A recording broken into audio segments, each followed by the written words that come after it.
নফল নামাজে, তাহাজ্জুদের নামাজে, সুন্নত নামাজে সিজদার যে তাসবিহ সুবহানা রাব্বিয়াল আ'লা তিনবার পড়ার পরে আমার ভাইরা, মহিলা প্যান্ডেলে আমার যে মায়েরা বোনেরা আছে, আজকে তো রেকর্ড হয়ে যাবে, কালকেই ভিডিও পেয়ে যাবেন।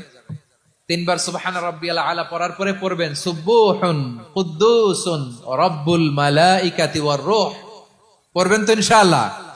বিশ্বনবী যখন সিজদায় লুটিয়ে পড়তেন, আম্মা জানা এসে বলেন, আমরা তো সিজদার মধ্যে সুবহানা রাব্বিয়াল আ'লা বলেই শেষ, কিন্তু বিশ্বনবী তাহাজ্জুদের নামাজে, নফল নামাজে, সুন্নত নামাজে তিনবার সুবহানা রাব্বিয়াল আ'লা তাসবিহ পড়ার পরে তিনি পড়তেন সুবহুন কুদ্দুসুন রাব্বুল মালাইকাতি ওয়ার রূহ। সুবহ কুদ্দুস রব্বুল মালাইকাতি ওয়ার রূহ। সিজদায় লুটিয়ে পড়ে বিশ্বনবী এই দোয়াটা পড়তেন।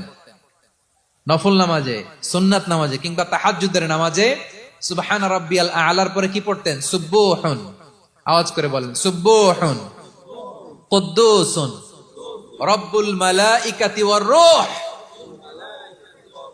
মানে আল্লাহ আপনি প্রশংসিত, আল্লাহ আপনি অতি পবিত্র, আপনি সব ফেরেশতা কুলের রব, ফেরেশতাদের সরদার জিব্রাইলের রব। সুবহানাল্লাহ।